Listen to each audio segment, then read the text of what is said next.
Yes, sir. Hello. Okay, let's start. It's a very small session. I think within 15 to 20 minutes we'll get complete our discussion. Actually, in our DSP classes, we have found several mathematical operations, and most of the operations involve convolution. And convolution means it is the multiplication. Okay, mainly multiplication and addition. Technically, it is called MAC operation. MAC means MAC, multiply and accumulate. Multiply and accumulate. So it is what we know. Some X input is multiplied with H input. X into H. H is the impulse sequence of the filter or filter coefficient. H is the impulse sequence of the filter or also called filter coefficient, and X is the input. So our basic mathematical algorithm is sum equal to sum plus, okay, X into H. Sum equal to sum plus X into H. So we need, so it means in that operation, sum equal to sum plus X into H, here addition is involved and multiplication is involved. Addition is involved and multiplication is involved. But if we perform them separately using a traditional processor, microprocessor or traditional microcontroller, something like, then it will take a lot of time, mainly to compute the multiplication. For addition, it's not a time taking thing because full adder circuits are actually required used, and full adder circuit is extremely fast because only the gate delays, the propagation delays of the gates are involved. The propagation delay of the gate means it is of the order of nanosecond only. Okay, propagation delay of the gates. So, and using logic gates, we can implement the full adder circuit. So addition is not a problem. Main problem is the multiplication. And multiplication can be performed by using several uh, algorithm. One is a Booth's algorithm, another is a shift and add technique, shift and add algorithm. Various other algorithms are there. The most basic algorithm is the multiplication by repeated addition. Repeated addition means when we multiply 3 into 4, either the number 3 is added 4 times or the number 4 is added 3 times. So 3 into 4. But that is not used nowadays. It's a time consuming procedure. So other algorithms are used, but whatever be the efficiency of the algorithm, okay, until and unless we do things in the hardware level, okay, things cannot be pretty fast. Things cannot be as fast as we need. Okay, so we need a special purpose processor. We need a special purpose processor, okay, that involves a dedicated hardware blocks. That involves a dedicated hardware block to implement this multiply and accumulate instruction, MAC instruction. So such a special purpose processor is actually what we say here, digital signal processor, or commonly known as DSP processor. Digital signal processor or DSP processor. Let's see the DSP processor, what are the architecture. Obviously, we don't want to go into all the details of the architecture. It is not useful, not required really in our context. Only some salient features are there required. Now, the processor architecture can be categorized by its different type of memory organization. Let's see. One type of processor is called a processor that follows von Neumann architecture. Von Neumann architecture, or it is also called Princeton architecture. Princeton architecture. The next type is the Harvard architecture. The von Neumann architecture was mainly put forward in the Princeton University under the leadership of von Neumann, and Harvard architecture was put forward later under the in the Harvard University. Okay, and then came modified Harvard architecture.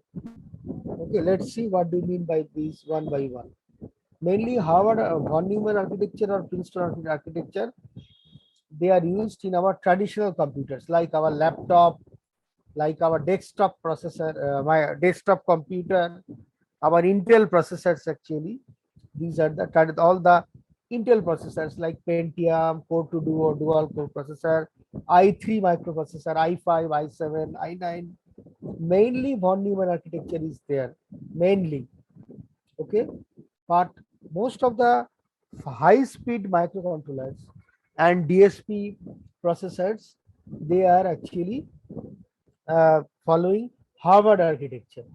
Just like in this particular semester, you have studied a microcontroller in your course. Which type of microcontroller you have studied? It is the Atmega 2560 microcontroller, isn't it?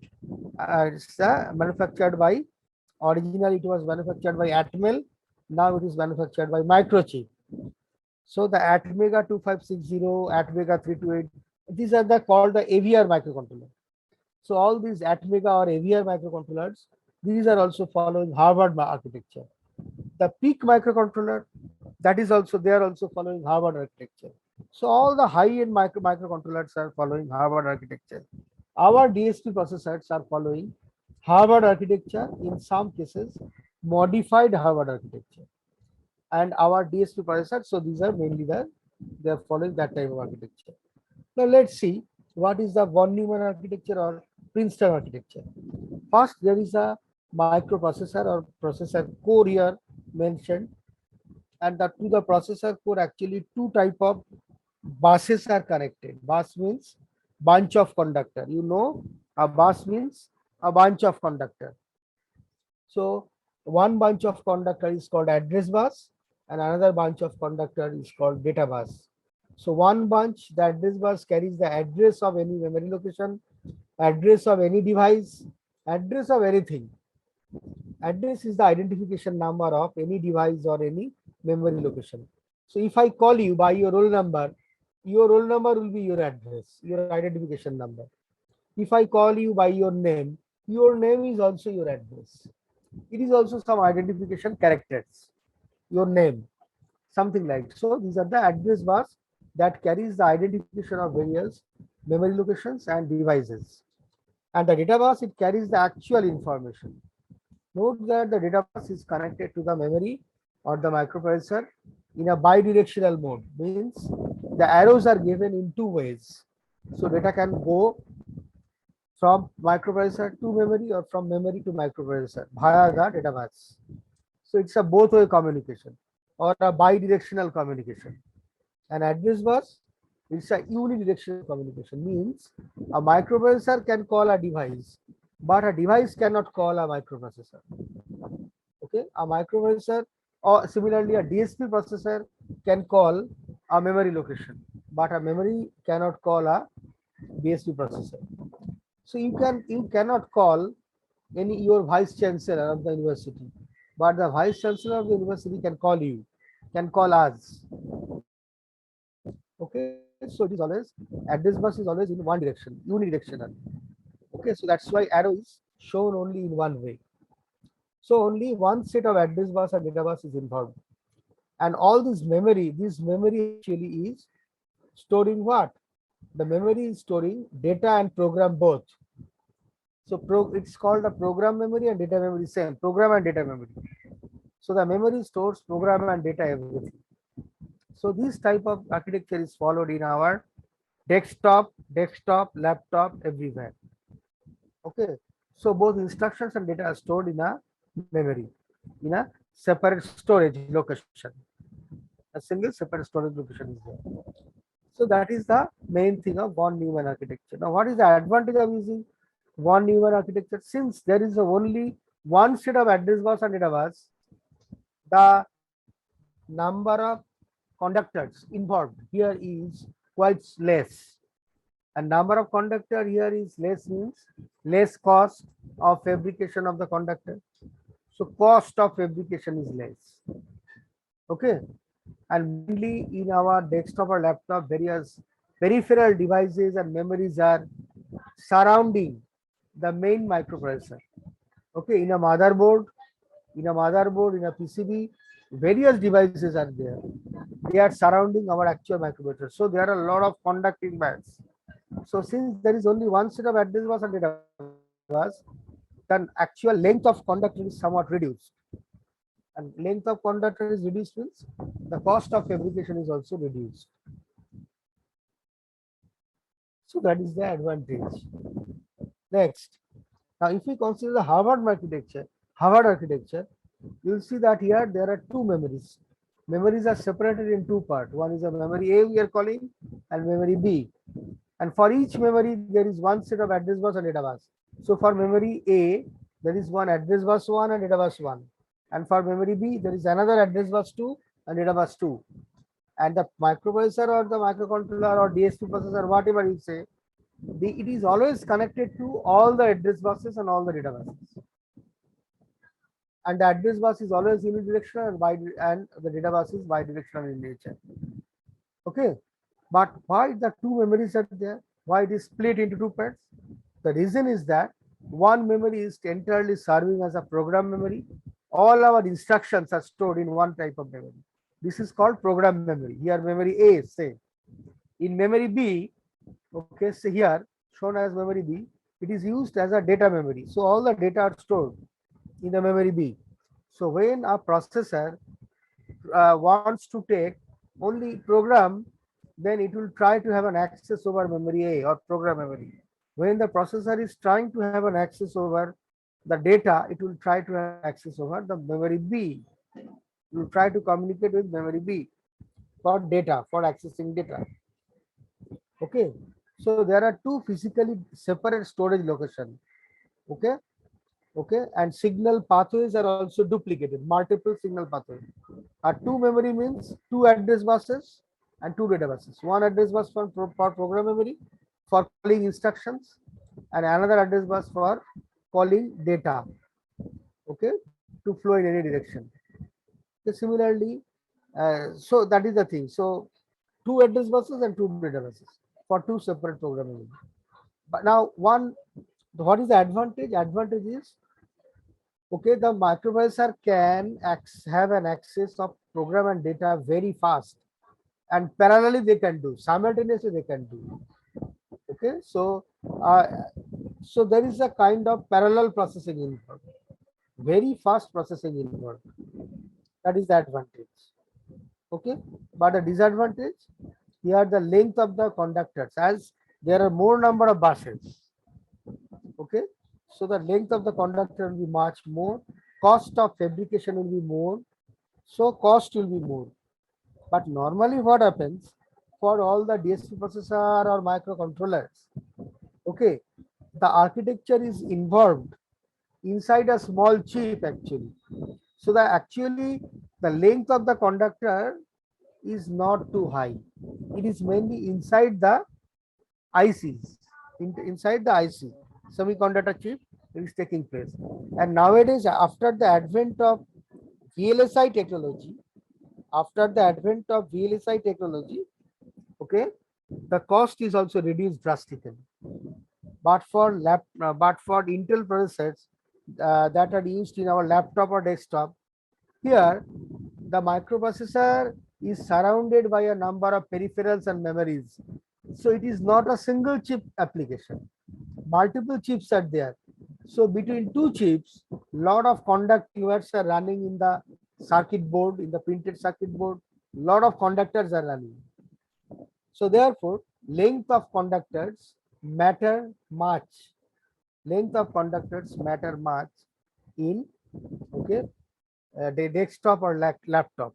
In that case, the manufacturer is trying to reduce the length of the conductor, okay, and so they are following Princeton architecture or von Neumann architecture. Now you can ask one question: then what's about the speed? Yes, it is not as fast as a Harvard architecture, but nowadays, after the advent of VLSI technology, a very high clock speed can be introduced. Very high clock speed can be introduced. So ultimately, the speed is sufficient for our normal applications. The speed is sufficient, more than sufficient for our normal application. For dedicated applications, we need to switch to, for a dedicated high-speed application, we need to switch to Harvard architecture, obviously. Get my point? So that is the Harvard architecture. Now there is another, so that is the comparison is shown here. In von Neumann architecture or Princeton architecture, only one memory location for storing program and data, but for Harvard architecture, there are two memories, one for data memory, another is the program memory. So accordingly, two buses are there for each memory type. So that is this. This is a block diagram, just diagram shown for our easy understanding. There. Now another our third type is a modified Harvard architecture. In modified Harvard architecture, what happens? One memory A, is dedicated, okay, for program, for storing program. But memory B, it can store some program also along with the data. Okay, now why we need two different locations of program? Because there are some programs that are attached, that are inherently attached to the data.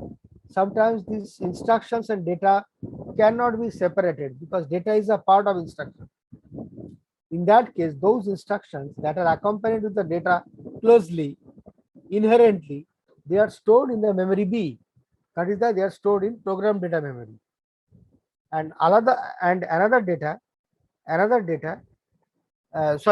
program that are stored, that are dedicated program, dedicated instructions, they are stored in the dedicated region of program memory. Okay, in some applications, this modified Harvard architecture works fine. Okay, now our DSP processor, which are used for implementing various signal processing algorithm, normally it is based on Harvard architecture, and in some cases also for high-end later version processors, they are using modified Harvard architecture. They are using modified Harvard architecture. Yeah. So now our one example is given. Take in the field of DSP processor. In the field of DSP processor, various companies are actually manufacturing DSP processors, but Texas Instrument is the leader in this particular field. Texas Instrument is the leader in this particular field. Okay, so that's why when we talk about DSP processor, the name of Texas Instrument comes, okay, naturally. And one model manufactured by Texas Instrument is mentioned here, has been mentioned here. It is TMS 320C25. But don't think that this is there are many other models that are available in the market after that. But just as an example, okay, it's given here for your understanding. There is a 256 word data program memory involved. So 256 word. Word means what? A byte is of 8-bit length, you know. A word means it is of 16-bit length. So 256 word RAM location memory that can store data or program or data or instruction. And 288 word data RAM is there that is used dedicatedly for data. Okay, so it's there. In some other cases, what happens? There is a data program RAM and program RAM. And here it is data program RAM and data RAM. That way also it is possible. And 4K words read-only memory there. Okay. And multiplier is there, a dedicated multiplier, so that we can implement the convolution, the inbuilt hardware multiplier, so that we can implement the convolution operation very fast. Okay, and 32-bit ALU is there, accumulator. ALU means arithmetic and logic unit. Arithmetic and logic unit, and that is accumulator is there also. A register, a dedicated register that accesses accumulator, that accesses ALU. So ACC is the accumulator, the dedicated register, which is mainly used to have an access over ALU, arithmetic logic unit. So ALU is the arithmetical logical, the heart of the arithmetical logical operation, and the register involved there is mainly accumulator. But not only accumulator, some other registers are also involved. But accumulator is the main register involved in ALU operation. There are many shifters are there, that is the shifter means it is a shift by left shift or right shift operation. You know, when we shift any number by 1 bit to the left side, it is multiplied by 2. When a number is shifted to the left side by n bit, it is multiplied effectively by 2 to the power n. Similarly, when we shift any number to the right side by n bit, the number is effectively divided by 2 to the power n. So this thing you already know from your microprocessor class in the previous semester. Okay, I am not discussing this thing. The shifter is mainly used to multiply a number with 2 to the power n or divide a number with 2 to the power n. So a shifter is mainly serving as a prescaler operation. Prescaler operation. And timer is also there to count the timing of any operation and to start any other operation or to stop any operation. And there are 16-bit address bus and data bus, and multiprocessor mode is also supported. So multiple DSP processors can be connected back to back in a cascaded way so that they can perform a coordinated operation. And serial information interface is also there. Interrupts are there. Interrupt for fast operation it is inevitable. And plus 5 volt and ground, these are there. They are serving as biasing supply. So a single cycle multiple accumulate or MAC instruction is supported, and bit reverse index addressing mode is also supported. This is used for radix to fast Fourier transform. You already know this particular thing. So a bit reversed operation can be made very fast in a hardware level. It can be made very fast in hardware level. And single cycle multiply accumulate instructions, also called MAC instructions, are necessary for a DSP processor to implement FIR filter or IR filter, because we have to ultimately implement some convolution operation. We have to implement some convolution operation. And for FFT algorithm also it is there required for real-time applications. And computation of butterfly or radix to FFT is also there.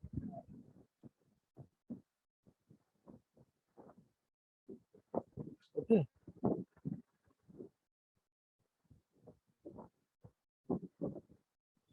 So আচ্ছা, একটা জিনিস তোমরা একটু বলো তো, তোমাদের কি অন্যান্য সাবজেক্টে ক্লাস টেস্ট হয়ে গেছে? হ্যালো, একটা সাবজেক্টে শুধু ক্লাস টেস্ট হয়েছে স্যার, কোন পাওয়ার সাবজেক্ট? ইলেকট্রনিক্সে হয়েছে। পাওয়ার ইলেকট্রনিক্সে হয়েছে, আর এসডিএম স্যার বলেছেন যে নভেম্বর মাসের 10 তারিখে ক্লাস টেস্ট নেবেন। আচ্ছা, আমি তোমাদের ক্লাস টেস্টের ইনফরমেশনটা আমি জানিয়ে দিচ্ছি, পরে 2-1 দিনের মধ্যে জানিয়ে দেবো। তোমরা রেডি থাকো, তোমাদের ক্লাস টেস্টটা হবে আর কি, আমি জানিয়ে দিচ্ছি। ঠিক আছে, তাও মোটামুটি মানে কত তারিখ হবে? মোটামুটি ওই নভেম্বরের ধরে নাও, নভেম্বরের ওই তোমার কালী পুজোটা কবে? দীপাবলি কালী পুজো? দীপাবলি কালী পুজো স্যার, ভাইফোঁটা হচ্ছে 6 তারিখে, আর তার আগে দীপাবলি কালী পুজো আছে। ও, তাহলে আমি ওই ওরকম আমি সেকেন্ড উইকে নেবো নভেম্বরের, ঠিক আছে আফটার 7 ওই ভাইফোঁটা সব হয়ে যাক তারপরে নেবো। আমি ডেটটা আমি শীঘ্রই তোমাদের সঙ্গে কথা বলে পরে জানিয়ে দিচ্ছি। ঠিক আছে, এটা বলা রইল। আর সিলেবাস হবে পুরোটাই সিলেবাসে থাকবে, ঠিক আছে? তোমাদের একটু পড়া হয়ে যাবে সেমিস্টারের জন্য আরেকবার, ঠিক আছে? So that's all about. So now the single cycle MAC instructions are there available. These are the entirely hardware operations, and it is also used in FFT operation, because in FFT we know the multiply operations are very much involved in computation of butterfly. For radix to FFT, multiply instructions is very much required, so that can be efficiently performed using that MAC instructions. Now let's see. So that is the structure. There is a 16-bit data bus here, a 16-bit data bus, and a 16-bit instruction bus. Through instruction bus, actually, the filter coefficient, their values will be supplied to a mux. Mux means multiplexer. Okay, and that H will come through this particular path of 16-bit instruction bus and marks, and that 16-bit data bus is actually coming through this particular thing, that is through this. So X, okay, X input X is coming through this. Now X is multiplied with H, okay, using a 32-bit multiplier. So 16-bit into 16-bit, result must be a 32-bit. So the result of multiplication is then a prescaler is applied. So when the result is shifted left by n bit, it will be multiplied by 2 to the power n, and when it's shifted right by n bit, it will be divided by 2 to the power n. So ultimately, a prescaler operation will be there. And after prescaling, the result, the 32-bit result will go to the 32-bit ALU as 1 bit. And initially, what happens? A 0 will be available in the other input of the 32-bit ALU. So a 0 will be added with the result. So result remains same. So that result after getting will be stored again as one input to the 32-bit ALU. So that when next time another input comes, that will be added with the previous result. So effectively in C program, what we write? Sum equal to, initially sum equal to 0, then sum equal to sum plus X into H. I repeat, sum equal to 0, then sum equal to sum plus X into H. So initially 0 is added with X into H, and the result is stored here. And that when the next any new X and new X is coming, that will be multiplied with the H. And after again after prescaling, after multiplying with some K, a prescaler K, the result is applied to the 32-bit ALU through one of its inputs, and that will be added with the previous sum. That will be added with the previous sum, and again the result is stored as a previous sum in that path, and the result will be going to the multiplexer. So the higher byte of the 16-bit will be available through the high byte, and the lower byte will be coming to the lower bus. So a 16-bit data bus.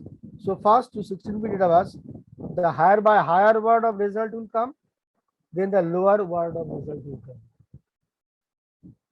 Okay, that's so 32-bit result or 2-word result cannot come simultaneously. It cannot come simultaneously. Get my point? So first higher byte will come, then lower byte will come. Yeah. So that is the thing. Let's see how the things are happening through animation. I am just showing you. See carefully. See very carefully. Just follow. So it started. Please see. Our data comes. Then 16-bit X and H multiplied. The result will be prescaled with K multiplied by K. The result is stored in the K into data into 0.0. Result is stored in the first higher byte, then lower byte. That is our output. Again, a new X comes, data 1 and H1, coefficient 1. Multiplied, rescaling. The result is going and is just added with the previous result. Added with the previous result. And first higher byte is there, then lower byte. So that repeats. Okay, just same thing is just shown repeatedly. Data 0 into H0, X0 into H0 into K plus 0. Then the result is stored as one input. Okay, output is K into data 0 into coefficient 0. Then data 1 into coefficient 1. And the same. So X1 into H1, something like again into K is added with previous value. So that's why it happens continuously.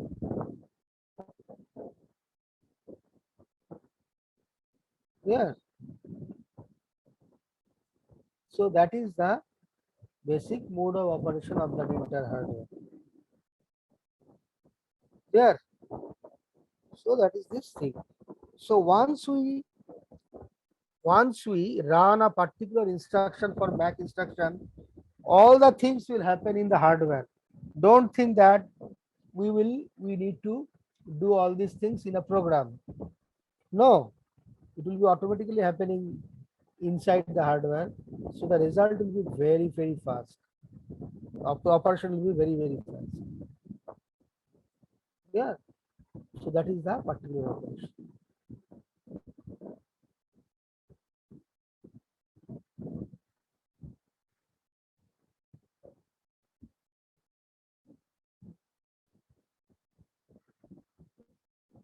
So that is our operation.